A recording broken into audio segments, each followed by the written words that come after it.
Hello, everybody. Welcome to Bunker 9. I'm Davis, joined by Darien. Hi, everybody. And today's patron is Spam Musubi. And yes, it's because I'm holding one in my hand and I'm very hungry. Well, you made it. I made a lot of them. You bought a kit. Yep. DJ meal prepped.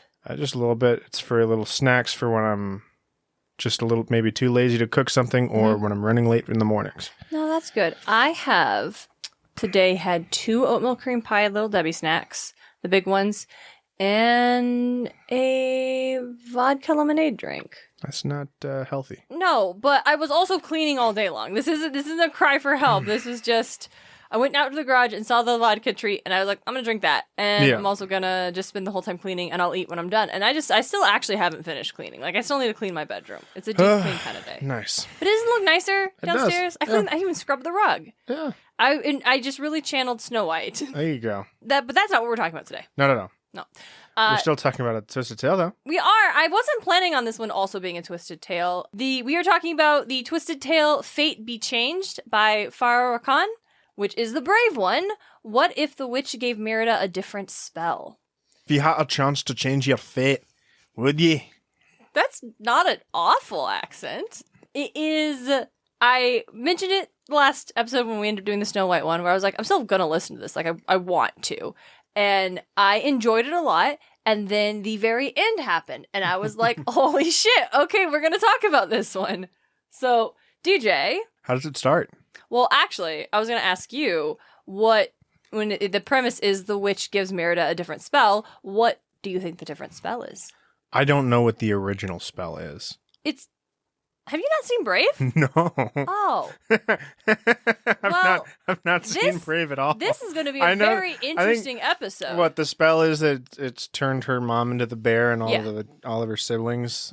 Well, yes. So okay. Well, I guess I'm going to give DJ the premise of Brave real quick. Give it to me in a minute and a half. Oh, we're going to time me? We're going to do time. Okay. It's a movie. It's a minute and a half. Okay. Oh, well, yeah. This one's quick. It's fine. Ready? Okay, hold on. Go. Yeah, Merida is the princess of her clan is the rulers of Scotland. She's the princess, and she's become of age where she is expected. Hey, you need to get a betrothed. You need to be married soon. Like, you are going to be queen. Her mom's very strict on her about what a princess is and isn't supposed to be and how she should behave. Whereas Merida's just not into any of these traditional feminine activities. She knows archery. She likes to ride her horse up to the fire falls and drink from the fire and the waterfalls up at the top on the cliff sides because her dad's very much encouraged her to be self-sufficient, right? And we get beginning of the movie shows how when she was younger, her mother was well into this. She loved the idea of her being taught archery like her father and all these things. At the beginning of the movie, we see a little Merida who is attacked by a bear and her dad fighting off the bear and losing a leg. I think he loses a leg. Whatever. Fights the bear off. When we catch up with the movie, it is about to be the Highland Games, and the sons of the neighboring clans are going to come and compete for Merida's hand, but she gets to pick what the activity they're going to compete in is, so obviously she selects archery. Also, all these fools are just not up to snuff to begin with. They don't do a good job, but Merida shows up. I have seen this scene. Yeah, one of them actually makes a bullseye by accident. Merida shows up, declares she's going to be I'll be shooting for my own hand. I can't do the accent, you say it. No, keep going. Oh, no. No, we lost time. Give me 10 more seconds. So basically, she shoots, but does really well and embarrasses the clan. Her mom gets mad. I need more time. Keep going. I'm not going to stop at the timer because I've literally this is set up for the rest of the goddamn movie. This is not, I could not get into this is what happens because it doesn't make sense what happens if you don't understand why it happened. Merida and her mom get into a fight. Merida cuts the family tapestry in half. And her mother, in her anger, throws Merida's beloved bow into the fire. And that's not great. And as soon as the Queen Eleanor realizes what she's done, she does try to pull the bow out of the fire, but Merida has already run away. She finds a witch and is like, I need a spell to change my fate. She gives her a thing. Here, give it to your mother. She gives the spell to her mother, and mom eats this little cake, and it turns her into a bear. Okay. Because there's also the story about Mordu, this man who was incredibly selfish, who sought out greater power and was turned into a bear, or maybe his family turned him into a bear to try to get him to see their side of the things. And anyway, this is a big evil bear they got to worry about, also just in this movie. Mm-hmm. Merida and her mother have to go on a quest to try to figure out how they're going to break the spell.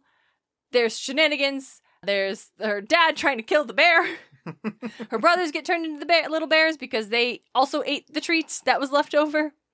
her mom and her bonding a lot. At one point in time, Bear Eleanor coaxing Merida into how to handle the clans being very angry and giving her like, hey, you need to, and Merida proving that she does have the capacity to be a leader and be a ruler, and recognizing that her mother's guidance is very valuable. Simultaneously, her mother recognizing that Merida does not have to be forced into a marriage in order to become this part of like who she needs to be for her kingdom, right? Yeah.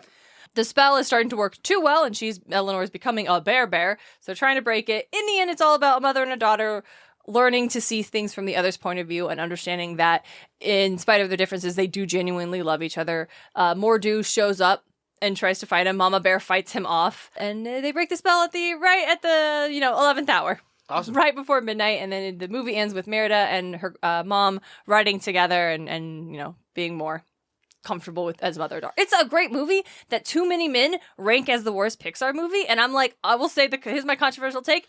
I don't care about a man's opinion on Brave. I think it's funny how it's a Pixar movie. It is also the one Pixar movie that has the Disney princess in it. Like because they're all Disney Pixar movies. Yeah, they're right? all Disney Pixar. But it's like when I say Disney Pixar, Brave doesn't come to mind. No, Brave, you just think Disney. Brave. I for the longest time thought it was like that's just a Disney movie. It is the one Pixar flick that feels the most like a Disney movie. Yeah. So yeah, which is arguably why it might be the worst Pixar movie. It's not the worst Pixar movie. The Good Dinosaur is the worst Pixar movie. The Good Dinosaur's not good. It's not good. Anyway, how's the spell different? So no, guess. Because I don't want to just monologue the whole time. Mom just changes to a different person. Interesting. Guess again. God. Darren, I truly don't know. DJ, it's time travel. Of course it's time travel. You fucking said time shenanigans, travel. But it's like I did, but not in this episode. I was wondering if you remembered. I'm still trying to apply it being eaten. Yeah. Yeah, pretend like you don't know. And what it would be. It's DJ. If you read the back of the book, and it makes it very clear, Eleanor goes back in time. Not Eleanor. Eleanor's the mother. Merida goes back in time and interrupts the first meeting of her mother and her father. That's a fucking crazy thing to do. DJ, this is Back to the Future. DJ, this is Back to the Future. That's so funny. So this book opens with Merida's been out riding and practicing archery, and when she gets home, her maid Modi is like, Merida, you got to get ready. Another clan family is coming for dinner tonight. Did you forget? And Merida's like, fuck, I totally forgot. So she runs, and I like this scene because Merida is expected to wear a very formal ball gown. Well, yeah, a gown, not a ball gown, but a formal gown, which she notes that she doesn't like wearing because they're very confining. But her mother has impressed the importance of the family presenting a strong unified front when other clans come to visit. Yeah. So while she's like, I don't like wearing these kind of dresses, Merida is not opposed to wearing this dress in this situation because she recognizes this is important for us as being the royal family. So she does. And she's like, I hate it, but I'm wearing it. Anyway, she goes to dinner. No one else is dressed up because the clan who's coming to visit got delayed. Oh, you hate and because Merida's out riding, she didn't hear the news. So she's like, why is no one else dressed up? And even her mom's like, well, you look lovely, dear. This transitions into getting the story of how... Because Merida tells about riding her horse Angus and how he's great. And her father praises her, but cautions, you always gotta be careful because even the best horse can get spooked. But that's not always a bad thing. That's how I met your mother. How I met your mother. And so we get the story of how Eleanor and Fergus met was that Eleanor's family her father was the king at the time, and Fergus was sent by his clan to deliver a message to the king. While he was doing so, his horse got spooked by a rabbit. He got thrown. The then Princess Eleanor found him in the forest, and even though their clans had been at war for a really long time and only had just came to a peace treaty, but things were still between the two clans were still not super great, she still smuggled him back into the castle and nursed him back to health. And in that time, they ended up falling in love. Yeah, okay. And it's okay. We talked about this. Yeah, okay. But we talked about this with Almost There. This author is a romance author. That is where she comes from. I complimented that a lot in Almost There. It's also here, and it's very good.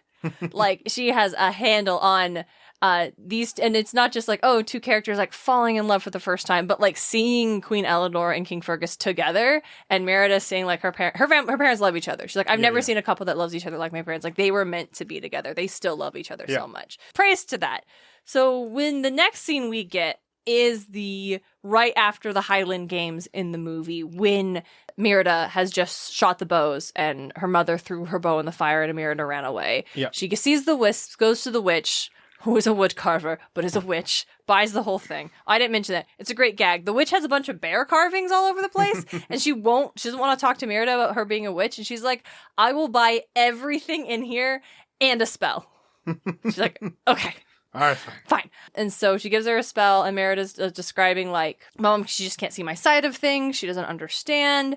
And it's interesting because the witch makes a comment of, like, oh, well, I was going to give you one spell, but now that you've said that, I think I have something else in mind. Which I'm like, okay, so it's a different spell. But as Merida's going back to the castle, she's thinking about how, like, you know what? Even if this spell makes my mother change her mind and she says I don't have to get married anymore, the other clans are still going to expect us to follow this like long-held tradition of the princess being betrothed through whoever wins the games. Like, that's not going to change them. Like, my mom isn't going to be able to convince them not to do that. Like, that's not going to work. I can't change her. I need to change my fate. So she eats the thing. Mm-hmm. And then all of a sudden wakes up in our next chapter, which is from the perspective of Princess El. The book does not beat around that it has gone back in time. Like, as soon as Merida eats the thing and then everything goes wonky, the next chapter is because we're going to alternate between Merida and Princess Eleanor's point of view in the past. Okay. And we learn Princess Eleanor is preparing to run away. Because she doesn't want to get married. She wants her freedom. Mm-hmm. And it's like, that's so interesting, Eleanor. Huh. And so she does escape the castle. Because also she's also betrothed already. Yeah. And she hates the guy she's betrothed to. So she's going to leave. So she runs away, and we come upon Merida, who spent the night in the woods alone with a terrible head injury, but still managed to catch a hare and skin it and cook it and eat it and make a fire and stuff. But it was the rabbit that made her father's horse skittish. That's exactly it. 'Cause right before Merida found the hare, she hears a weird sound, but is also like worried about, like, I can't be found in the woods by myself. Like, that's kind of sketch. Also, she sees some men riding by wearing a tartan she doesn't recognize. And she's like, are they invaders? Like, that's what's going on. Are they from other clans? Are the other clans angry? Did they find out what happened at the games? Like, shit, I didn't even think about how if I, like, offended them, how that could have, like, actual repercussions to our kingdom and my family. Like, I really wasn't thinking about that. And that's Merida's arc through this book, is her being like, hey, I have every right to not want to be forced into a relationship, but I also need to do better about recognizing how, in my position as princess, my actions have consequences, not just on me, not just on my family, but on the whole of the kingdom. Yeah.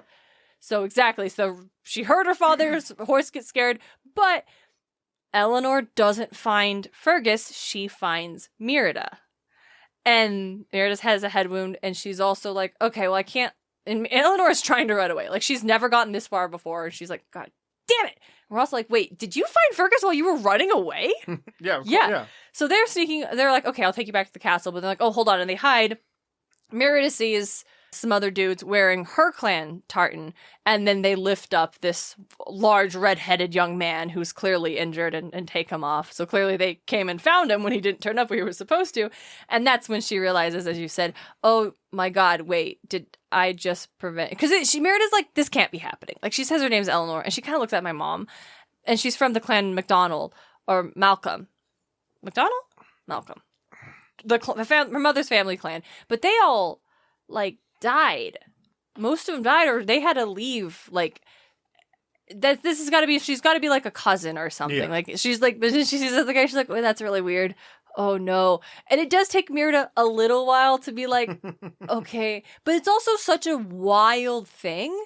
And Merida doesn't exist in a world where she has seen Back to the Future. Yeah. Like, she has not seen time travel movies. Time travel stories don't exist for Merida. Yeah. So it is not unreasonable for it to have taken her a couple of chapters to really be like, oh, this is really what is happening here. It's not until she goes to town and finds the younger version of the witch that she realizes, oh no. But again, I said it was Back to the Future. And it is not just because it's time travel.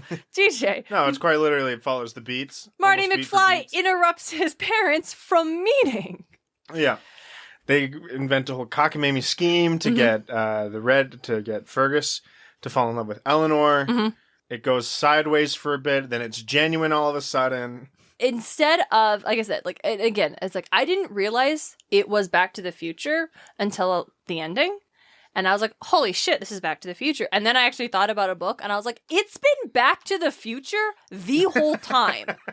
Back to Brave to the Future. It's literally Back to the Future, but in Scotland. That's funny. Because because even Marty has to worry about the picture fading. He and his siblings not existing, and towards the end, he starts to fade too. Merida doesn't have that worry. She is slowly turning into a bear, though. Nice. So that's the one thing is like, wait, hold on. What was the spell supposed to do? What was the spell supposed to do to the mom? Right? Because it's like the witch. Because when Was it just gonna send Eleanor back to the moment that her parents met? Maybe because her parents don't get along. We actually, what I like is the sprinkle of the lore of the kingdom. It's very interesting. Because Eleanor thinks a lot about how her father is only king because her mother was the princess. He married the mother, and then he became his royal title. But he runs everything, and her mother gets no say. And Eleanor is like, that sucks. Yeah. Like, that sucks that my mom is the reason he is royalty, that he is in charge because of her. But she doesn't get any say outside of her own household. Yeah. And even, like, there is a time where she's we also see, like, we thought Eleanor was strict with Merida.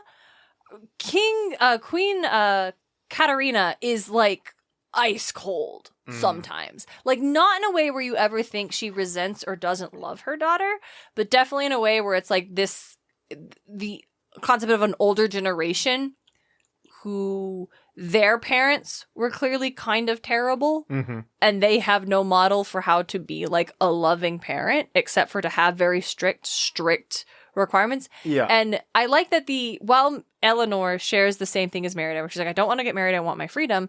Unlike Merida, Eleanor does not resent the traditional feminine things that she is expected to undertake as a princess. Like, she mentions how she doesn't love the heavy ball gowns because her mom makes her wear them every single dinner. And she's like, if I was in charge, we would never wear this except for important occasions. It is ridiculous that I have to wear this every night. Yeah. And it's like, yeah, that's cool. We see that it becomes, but she really loves embroidery. Like, she loves these kind of things. And when she meets Merida, the part of the reason why she's like, I need this girl to help me is because she realizes, like, Merida can hunt with a bow, she can fish, she can make a fire, she can grow meat. And Eleanor's like, I don't know how to do any of that.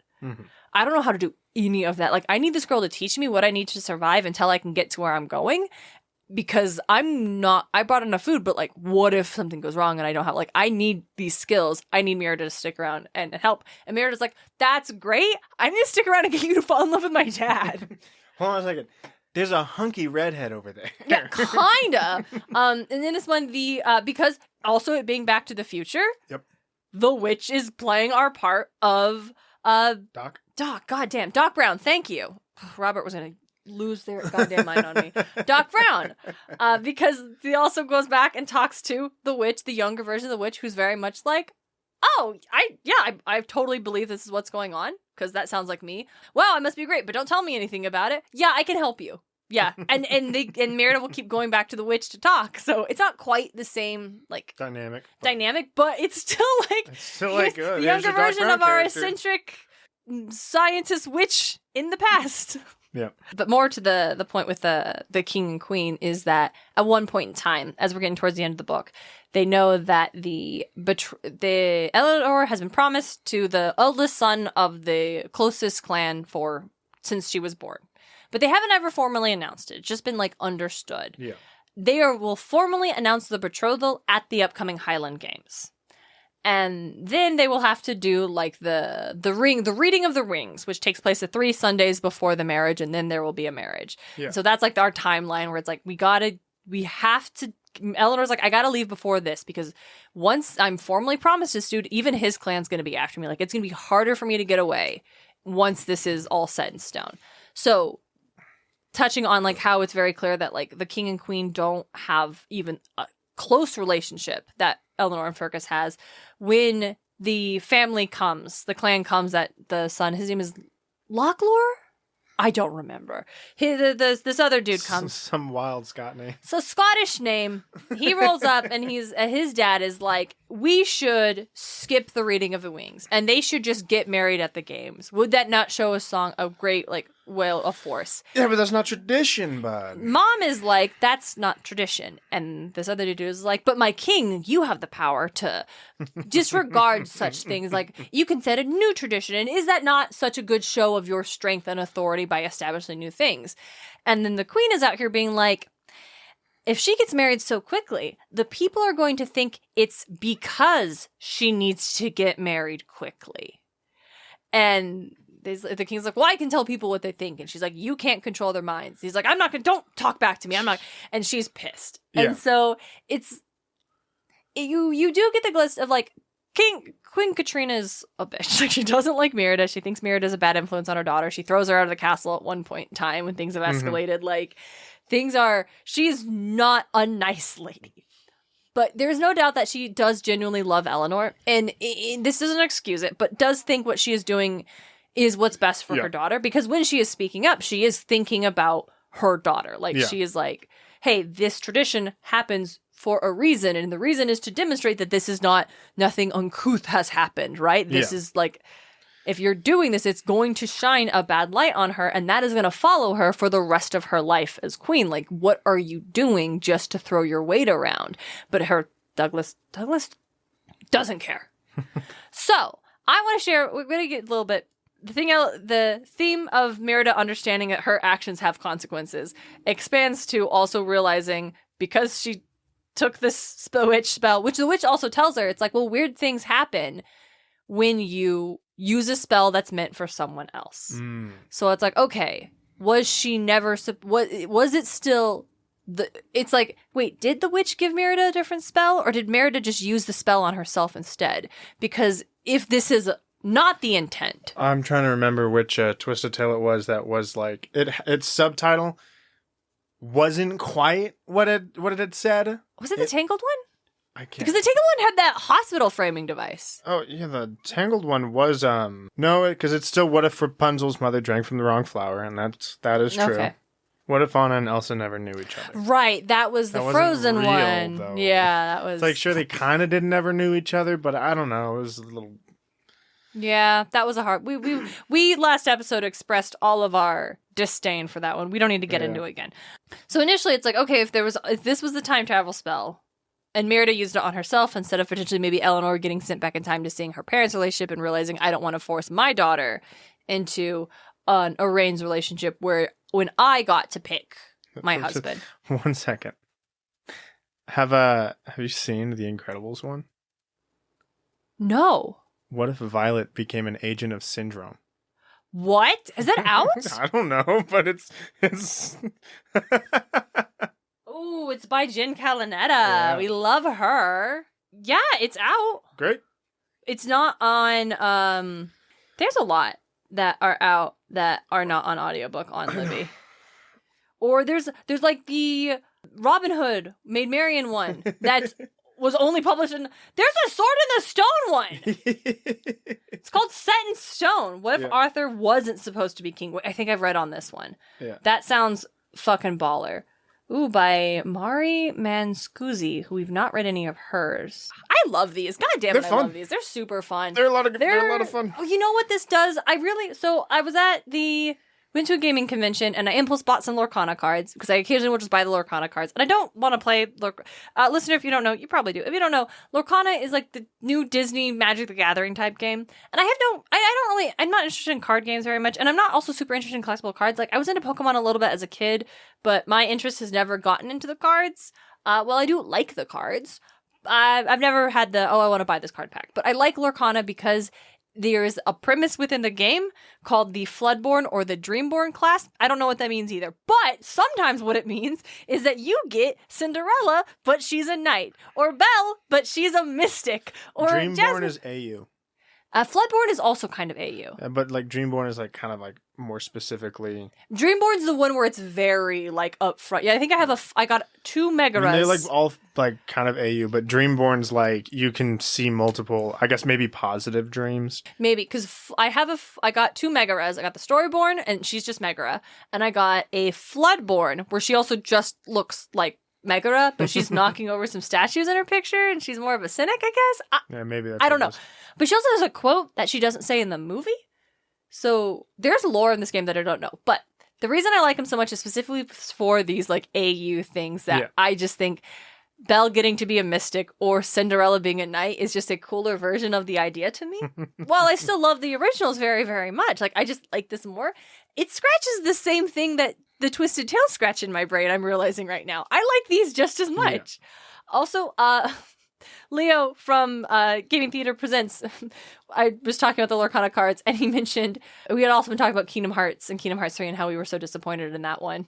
And how he said, like, I would get back into it if Lorcana was in Kingdom Hearts 4. If we were getting Lorcana versions of the Disney movies, I'd be like, oh, I'm so back in. So the idea is like, okay, maybe maybe the witch purposely intended that Eleanor would be sent back in time to see her parents' relationship and how that would be more similar to the relationship she was trying to force her daughter into, despite the fact that she herself got to marry the man that she loved and met and chose for herself. Except that Merida does end up getting, like, slowly turning into a bear. And when she talks to the witch about it, and she recaches, like, what the conversation she had with the witch's, whose name is Freya, we learn, and the witch's future self, which I don't know if the Freya reference works because Scotland was not the Norse, and no. I think there are references to, also Freya, it's fine. And we haven't got into it yet, but also, they also talk about how Fergus helped fight off Viking invaders. Let's go. Put in that.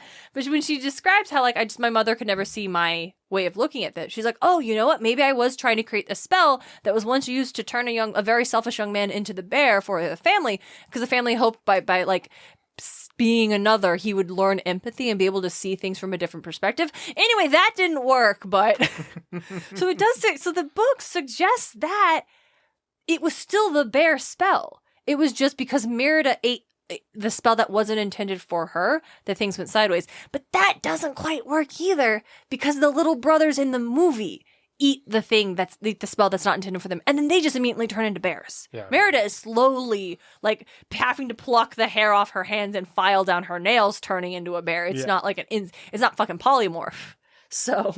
Well, it's because her parents aren't together, so now she's just going to be forgotten to time as a bear. As a bear, right? So we're in the thing realizing that her actions will have consequences. She's like, what happens if your parents don't get married? What is the consequence of that? Because Fergus is not king right now. His father is not king. Like, this family is the royal family. Yeah. But the reason that Fergus and their clan became like the royal family is because this family all dies. Because when the Norse invade, it took some time for Fergus to rally the other clans to fight back, and by the time they did, like, most of her mother's family had died from this invasion. And it was only when Fergus was able to lead them in victory and force off the invaders that they named him their new king. Mm-hmm. So there's also an implication that if Fergus isn't married to the daughter of the king, he would not have the same authority and ability to rally them into fighting off these invaders who are going to conquer their land. And I'm like, did the Norse get to Scotland? I should have looked this up. Maybe not. Who's to say? Certainly someone listening knows. Well, Iceland. I don't see why Scotland's too far out of the way. No, I don't know. So... That's so that I appreciated how, yes, it is Back to the Future, but the world doesn't end if Marty McFly's parents don't get together. Like, it's the 80s, so it's the 50s. We'll use a timely example. The Russians, the Soviet Union doesn't invade the United States if Marty McFly's family doesn't get together, which would have been a totally realistic stake to have at the era of the Cold War in Back to the Future. Yeah, dude.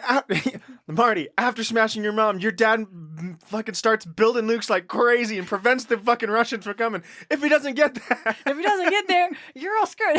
Basically, that's kind of the new stakes. It's as if he couldn't get his folks to hook up at the under the sea prom homecoming dance. I don't remember. I think it was homecoming. That the Soviet Union conquers the United States. Like that's the new stakes we're playing with. So I liked that. I liked that tying it into Merida is not just a person. She is a member of a royal family, the ruling class, who is their authority is what maintains the stability of her home. Yeah. And how her actions are going to impact more things. And therefore, if Fergus and Eleanor don't get together, the Vikings might win.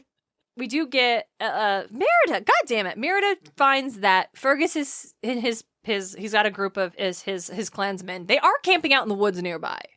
But it's a little early for the games. And she's also realizing, hey, I never actually knew why my dad, what message he was coming to deliver. Another detail, she didn't know her mom was previously betrothed. And so we're suddenly getting, it's just not important because it didn't fucking matter. It didn't matter to the story, except it kind of sort of does. It does now. It does now. But it's like you're realizing, wait, hold on. If Princess Eleanor was already supposed to marry someone else and then Fergus shows up, how did they get that not to happen? How did we get this situation? This other clan is actually the ones betraying all the Scotsmen to side with the Vikings. That's a great theory. No, their son's just going to try to assassinate the king. That's so cringe. Sorry, that's the end of that. That's the narrative. Is that cringe. We find out there's like this bitchy one of the house staff. She's Elaine, and she's just a bitch. We find out her and then the betrothed dude and then Elaine's brother have all been and then the betrothed dude's his brother. They've all been conspiring to assassinate the king and also probably Eleanor once he is married, so he can just take over and rule. That's just so cringe. It's so cringe. So lame. It's so wild. Anyways, this is like another layer of the plot that I will admit, found slightly less interesting. Yeah. Because I thought the Merida turning into a bear and trying to get these two to fall in love. Because Merida does find his camp. They find out the reason that he's still there is because he found a note that said, on the fairy's favorite day, the lion will roar its last. And he's like, this is a threat to the kingdom. We don't know what it's about, but like, he's like, I'm trying to save the king. Like, yes, this piece of the alliance is new, but I am loyal. I am, just because we were at war recently, like, but we aren't anymore, and this is my duty, and I am a noble person. But also, I'm a little bit of a show off, and I'm a little egocentric because I know how good I am. And Eleanor's like, I can't stand that man. I want to kiss his face so bad. Like, the chemistry between these two is palpable. Nice. Instantaneously, nice. They are like. But also, Fergus is always like demonstrating. He's like, when he finds out, because Merida's like, oh, I'm a member of your clan. He's like, I know everyone in my clan. He's like, I'm from the South, because she does know her father's clansmen did separate at some point in time and come to where they are now from the South. He's like, okay, well, that explains why you can like hunt and stuff. We believe that every child should know how to take care of themselves, regardless of gender. So it's like, yeah, we like Fergus. Fergus is great. We're a big fan of Fergus. And when he finds out Merida is teaching Eleanor how to like fish and how to shoot a bow, like he volunteers to help and sincerely wants to help her with these things. And listen, they're very good. At one point in time, they have to go into the village to ask questions about where they found the note to see if they could get any more information. So they disguise themselves as a vicar and his wife. And of course they do. And that goes great. I mean, they find no information, but at one point in time, Eleanor does see a young boy pulling rotten food out of the trash to eat, and she's so upset, and Fergus goes and finds the boy and gives him money to go buy bread, and he's like, I'll make sure some of my clansmen come and check on him. So like, of course, we love Fergus. Nice. And Eleanor is like horrified. She's like, when my former maid, she would always come here when we had like, if we had a big feast, and she would bring extras in, and I would go with her. I loved helping the people. And she passed away, and we don't do that anymore. And no one in my kingdom should be eating out of the garbage. Like, this is so... She's like, as queen, I would want to fix that. She's like, but even if I was queen, I would have no power to fix that. And maybe if I married someone like Fergus, we would work together and fix that. But that can't happen. I have to marry this dude who sucks, and I'm leaving. So another thing about Eleanor is how she very much envisions herself being queen. She wants to lead her people. She wants to take care of her kingdom, right? Yeah. She is not interested in running from these responsibilities, but she is resentful of the fact that she gets no choice in the matter. Like, she has no ability to control her own life or what is expected of her. And later on, we find out that she has been seen talking to Fergus in the woods and stuff. And she realizes her father's been having her followed. And she's like, okay, I'm leaving. This is some bullshit. Like, I'm not going to stand for this anymore. We're out of here. And Merida's like, no, you can't. Like, this is so dangerous. You can't just run off. And she's like, well, Merida betrayed me. She's like, wait, let me just go talk to Fergus. If there's a threat on the king, we don't want to leave. It's again, the threat on the king stuff, I will admit, this is the one thing I was like, I don't care about this. Like, this is another layer. It serves mostly so Eleanor and Fergus have a reason to keep interacting. And Eleanor warms up to Fergus very quickly when he demonstrates that he, wants to save her dad from an assassination attempt, right? Like, whatever this is. Like, that serves a narrative function that I like the payout of.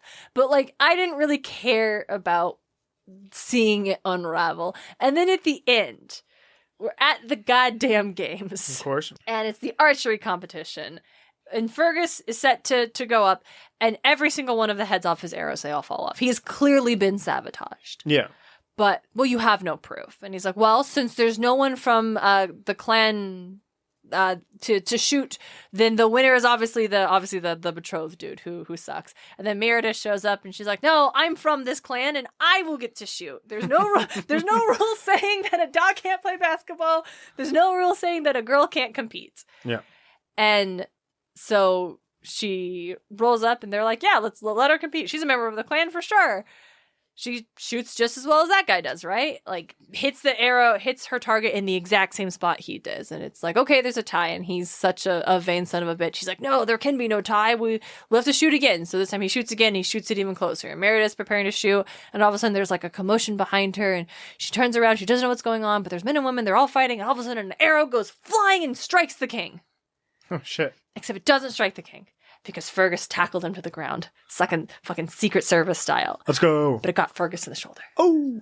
No, he's fine. It's only in the shoulder. It's just a flesh wound. And Fergus is a big dude. Yeah, it's fucking Fergus. Like, if I got hit by an arrow, we might have some problems. DJ, if you got hit in the shoulder with an arrow, like, you'd probably be like, ow, but I think you'd maybe be more fine. So, I mean, you're not as big as Fergus, but... No. And then it's like, oh my gosh, the Dumbrock saved the king. What? He saved the king. And so all of a sudden, because Merida's also getting like beef. She had to hide her red hair and the fact that she was a Dumbrock, because early on when they were seeing her tartan, they were like chasing her out of the village because this piece of court is so new and they all still hate this other clan. So he saves the king's life and instantly, gains the respect and admiration of the king, smooths things over between the clans instantly. Everyone trusts him now. It's revealed that the whole thing was orchestrated by, the conspirators, including the betrothed. And I could not figure out if he was the one that pulled the arrow or not. He was right there. He couldn't have. That was the thing at the end. I couldn't.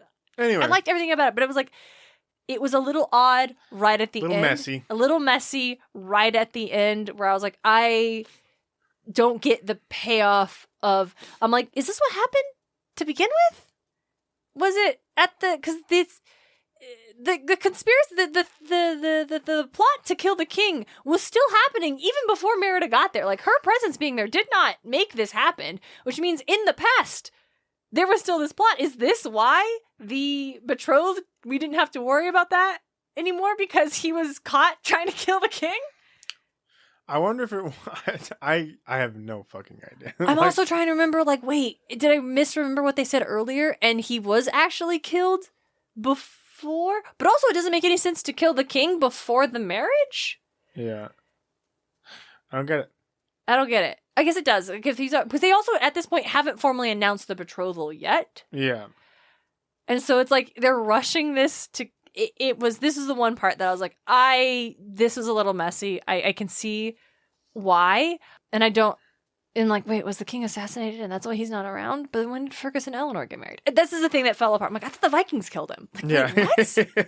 What is this? But now Fergus is endeared himself to the king instantly. He's got the place of honor at the feast. He and Eleanor are just flirting up a storm. The betrothed is no longer a problem. We also find out that the dad actually had no idea about this, which I definitely thought he did when he was trying to push, like, let's get them married super quick. No, it was just his son's idea that he thought was a good idea. Like, oh, sounds great. I'm excited for your marriage. Yeah, we heard of Elaine who was just a bitch the whole time. Also, what did she think she was getting out of it? Like, did he think once he was king, they would poison Eleanor and then she would marry him and she would be queen? Maybe. Like, maybe. Actually, that was never established, but that is the vibe I got, where she just treated Eleanor, like, with open disdain. Like, in her head, she was already like, I will actually be queen and you won't. Like, you're not even going to be around anymore. But that was never, like, established in the narrative to be the clear plan, because it did sound like, why would they be so close enough to willing to conspire to kill the king together? Like, what's in it for Elaine except this path to power? So that's what I think, but it wasn't. Well, that's another thing, was like, this is the one part of, like, I liked everything about it, the book, even with it being Back to the Future. Like, all of that was great.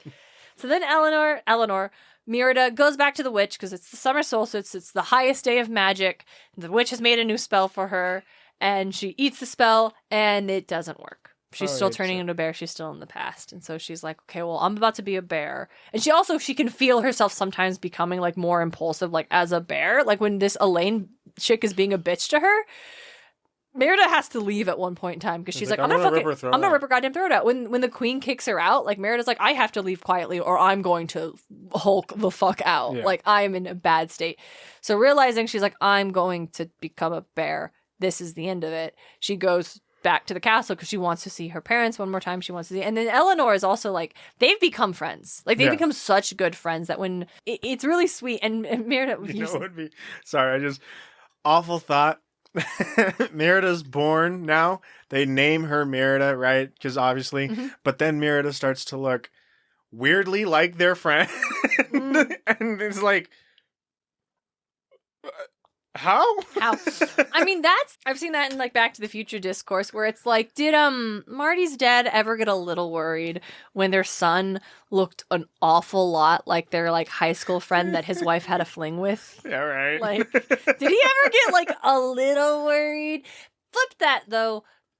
Honestly, I'm not necessarily sure I totally recognize some people I went to high school with. Like, I mean, ones that I went for years and years with, yeah. But someone that I knew for 2 weeks and didn't have any photographs of. You nursed to health? Well, I meant if I was the partner. Yeah, that's fair. Like, yeah, and I didn't have any photos of, and it's been 30 years. Yeah, but he shredded on that fucking guitar. He did shred. He also helped them get together. So, like, there's got to be some amount of, like, this guy's. I mean, of course, they probably have never not thought about him, and they probably remember he was brunette, but, like, human memory is so valuable. Even, like, police sketches are so, like, not always necessarily reliable, because immediately your brain starts losing details and filling out new things. My point being, I thought you were going to say, wow, what if they married it and said, we named you after our friend, because they do say that. Well, yeah, of course they do. They do straight up say, we named you after this girl we knew, and it's like, but you didn't before. Like, what was the original reason? Yeah. So she goes back to say goodbye to Eleanor and Fergus. She just wants to see them one more time. And Eleanor thanks her. Is like, thank you so much. Like, you really showed me that I could be self-sufficient, that I needed to go after what I wanted. Because also Eleanor's like, she does not argue with her parents. Like, she's immediately very meek to them, even though she has this. She's like, I could stand up for what I want. I could ask for what I want. Like, thank you so much. And Eleanor or Merida telling her, like, you showed me what it really means to be a leader. When they're trying to figure out the plot, and Merida's like, well, it could be like, she has a suggestion. And Eleanor asks her, like, oh, do you help with these matters in your clan? She's like, oh no. She's like, oh, that surprises me.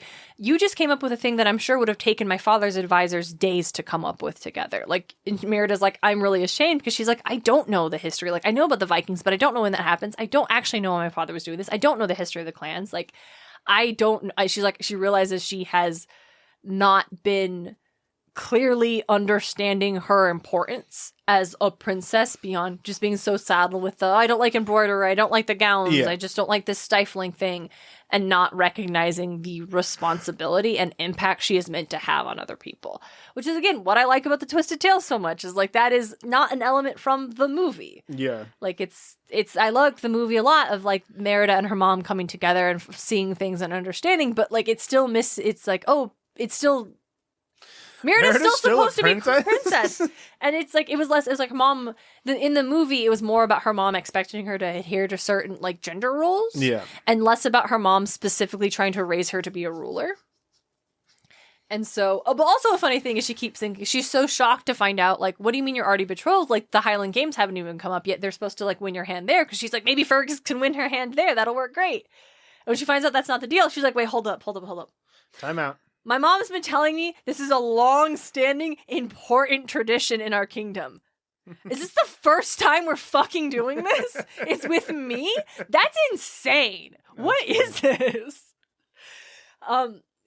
Because it also begs to wonder if, like, is that how, in the original timeline, Fergus was able to convince the king to let him marry Eleanor instead? Like, when it was time for the games, it was proposed that it shouldn't just be this one, that they all should have a shot. Maybe, and he and Eleanor had orchestrated that to get him. Maybe Eleanor had opened the door for Fergus to make the case. Yeah, like, let's do this instead, because it's like, because Lamar technically betrothed. So like, my dad's not going to listen to me, but maybe he'll listen to a suitor. Yeah, like, and if we do this, like, how? Because because they never established how in the original timeline they got Eleanor out of this thing, except for, like, did he not kill the king? Did that not happen? Did that happen? Because here's the thing. So once Eleanor and Merida have this great heart-to-heart about, like, you helped me so much and I'll never forget you. I know what it means to be a true ruler, and, like, I saw that through your eyes, and thank you. And then she turns to run away, and she runs straight into her maid Modi. Because she's back in her own time, and she's no longer turning into a bear. Hooray! And like, oh, miss, we've been looking for you. Where you seem so upset. Where have you been? And then we find out. And it's been 5 minutes. It's literally been 5 minutes, DJ. Let's go. But DJ, it hasn't just been 5 minutes. We kick back in. It is the morning of the Highland Games. The games haven't happened yet. Heck yeah. Merida, and she sees her dad. She's like, oh, I miss you so much. He's like, honey, it's only been a few minutes. Like, I know you were really mad about your mother saying you can't participate in the games. What? Why can't I? Because I'm a swimming competition? It's not women don't compete. That's not done. But her mother's like, then Eleanor appears and is like, well, you know what? Your grandmother and I discussed it. She reminded me that, I was a lot more, that reminded me that when I was young, I had a lot of, like, ambition and things. And I forgot what it was like to be young. So, I talked about it, and, you're Grandma's right. still alive. Yes. Yeah. Wait, my grandmother? Yes. She and your grandfather arrived last night. They're still alive. Yes, they are. It's like, wait, what about their kingdoms? Like, well, when they got old, they relinquished a lot of the lands to your fathers after we fought off the invasion, but, like, they still have their own thing, and, once they pass, it'll become part of the rest of the lands. Because he saved the king, he had a lot more immediate sway, so he could actually save this place. Yes, because the king instantly, because he saved the thing, all the other clans instantly listened to him when he was like, you're now an advisor. You're like my son-in-law and an advisor, When the Vikings showed up, no one thought they were a threat except for Fergus, and it took them attacking the kingdom and killing the king for them to rally behind Fergus. But now, because Fergus and his clan had more authority and respect, as soon as they showed up, the rest of the clans listened immediately, which meant Fergus was able to fight them off. They didn't kill the king. This is when I was like, holy shit, it's Back to the Future. Holy shit, it's Back to the Future. Everything is better. And so the reason that Merida got in a fight this time wasn't because she rolled up and was like, I'm going to embarrass everybody. It's because she was upset that they wouldn't let her compete. But, we talked about it, and of course she'll be able to compete, my dear. It's like, last time this happened, you let a girl compete. What the fuck? You let me compete last time. You're right. And they even say, you remind us so much of the girl we named you for. I'm like, then what did you name her for in the original timeline? It was a pretty name. Because that's the Back to the Future time stuff that doesn't get acknowledged, is that... Well, I don't think Marty wasn't Marty. No, Marty wasn't Marty. He was Calvin Klein. Yeah. So that's because that was the name on his underwear. That was the name on his underwear. That's fine. We named you after yourself. And it's like, then where did you get my name when it's... Because oftentimes, it's a closed time loop. Yeah.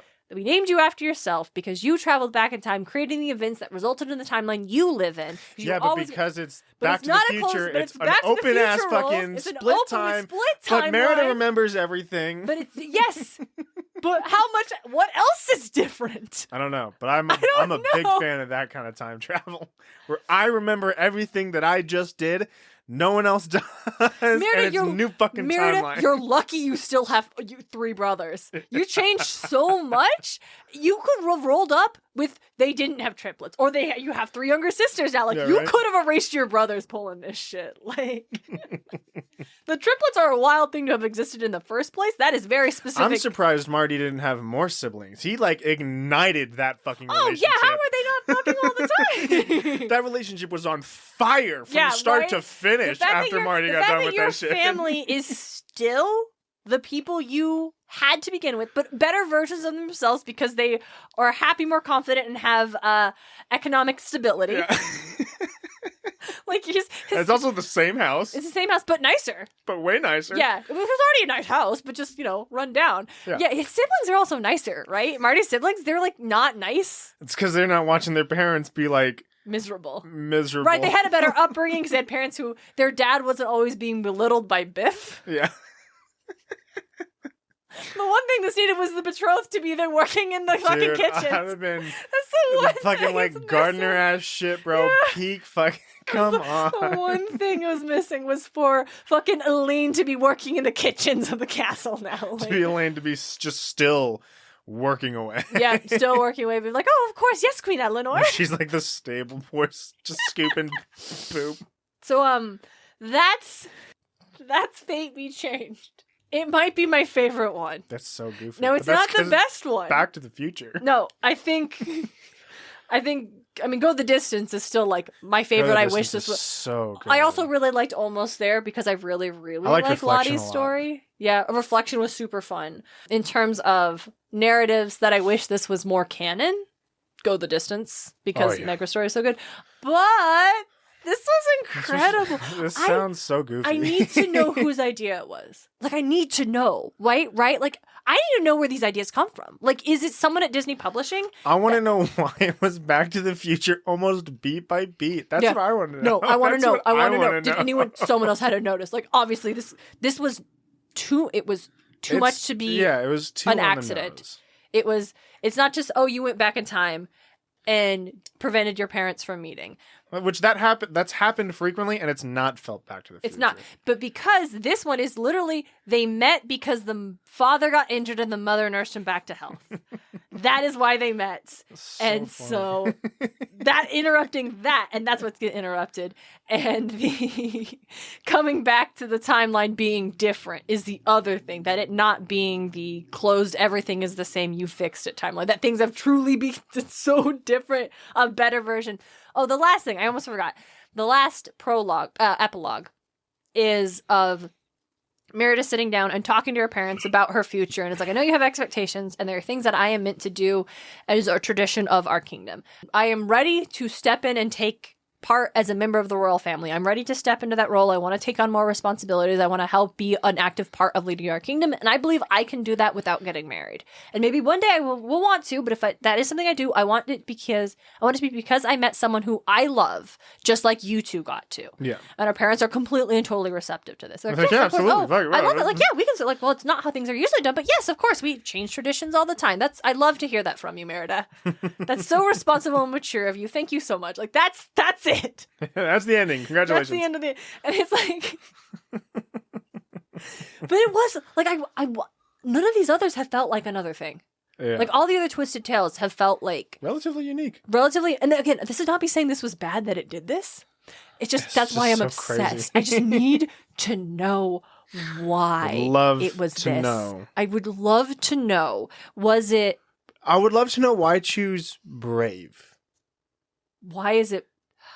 But why choose any of them for the plot that they get?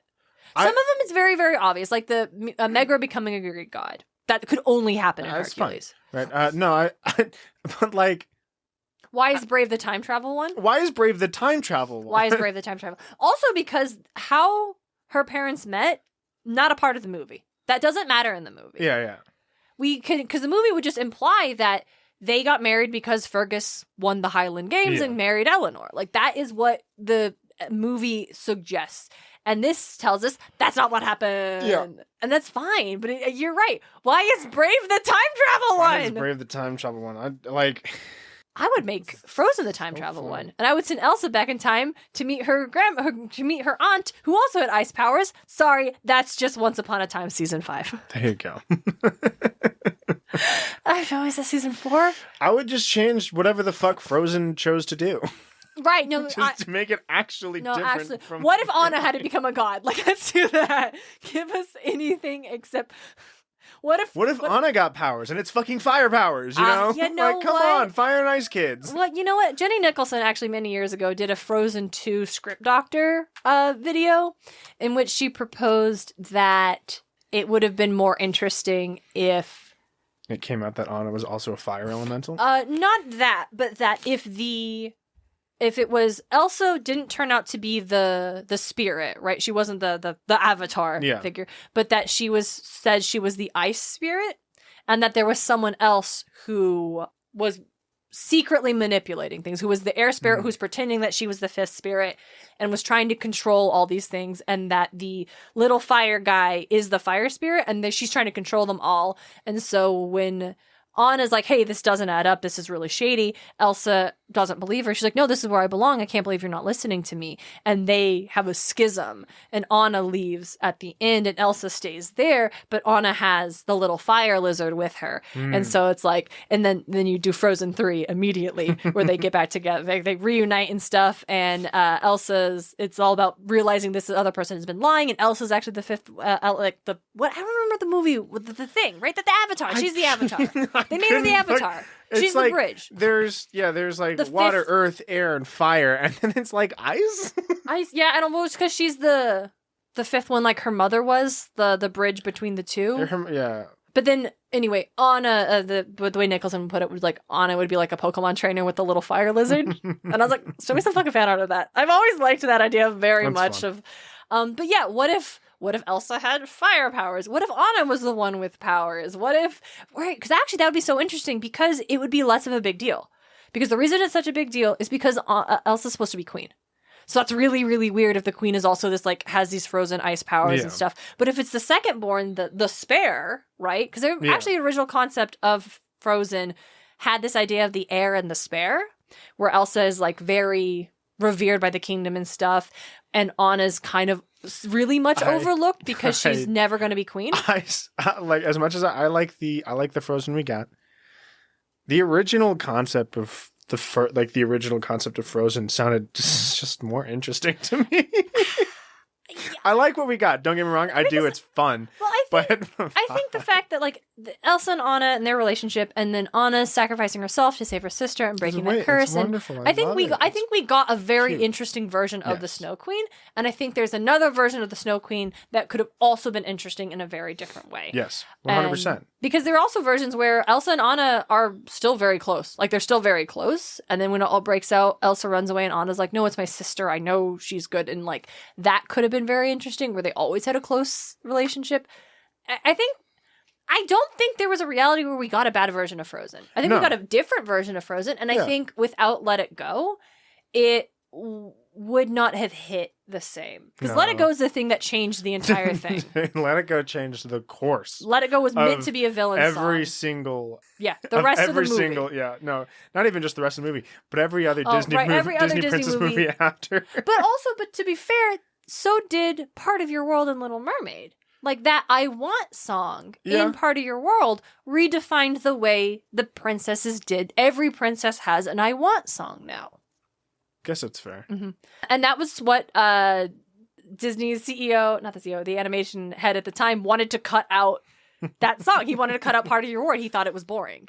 And they managed to fight to keep it in, because that would have been a grievous mistake to take out Part of Your World. Because that demonstrates that, hey, Ariel isn't acting just because she has a crush on Eric. This bitch is fucking obsessed with the human world. She wants the land. She wants to be on the land. He embodies this thing, but he is not the thing itself. Which I actually do feel like the live-action adaptation did a really good job. Oh, nice. Yeah. Also, Ursula says, oh, look, she found her soulmate. And all of a sudden, we're all like, oh, soulmates? Soulmates? You didn't say it was soulmates. Oh, we're all here for soulmates.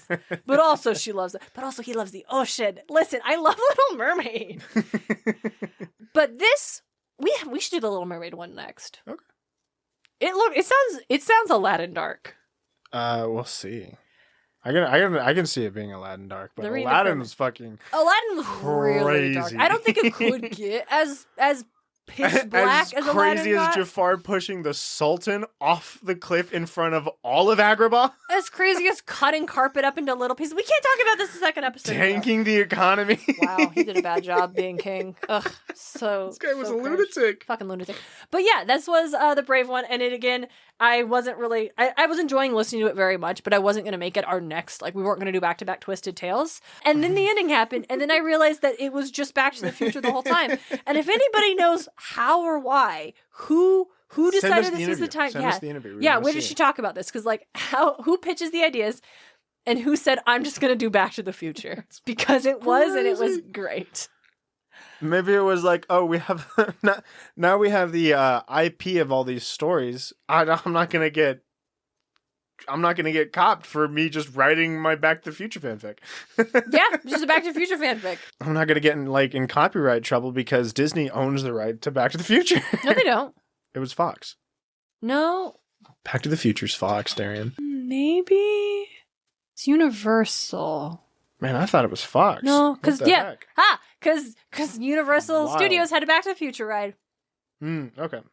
So no, they don't, which makes it all the more wild, DJ. That's crazy. It's all the more wild that this was just Back to the Future, but in Scotland. I guess because who else could have done? You need the Doc character. You need someone doing magic, setting it, but like Aladdin could have done it. Anywhere where there, and they all have magic. You could have had Genie do this shit, dude. That would have been cool. But he goes back. But like, he goes back to the last time Genie was out of the lamp. Yeah, he just goes back in time, and Genie just like remembers everything because he's a genie, and they're weird fourth dimensional creatures, I guess. Yeah, he's like, oh yeah, no, this happened, but it happened. It hasn't happened yet. No, but it already happened to me, but it will happen to you. Yeah. So you came for the future. No, I'm in my right time period. What? Don't worry about it. I'm linear. You're crazy. All right. I'm in the episode now. Thank you all again. Yeah, I hope it was weird enough for y'all to be down for a second Twisted Tale. Because y'all. Also, DJ almost let me do the Adventures I'm Suffering game instead of that. Almost did the entirety. We almost did the. No, we'll wait. Listen, we'll wait, and I'll wait to talk about the graphic novels until the next one comes out. All right. Well. Thank you guys so much for joining us. Extra big shout out to our guard level patrons, Tim O'Connor, the Crystal Comment, and Nicholas Miller. You could do a Back to the Future rework of an animated property, and I bet it would be just as cool. Take care, everybody. Bye.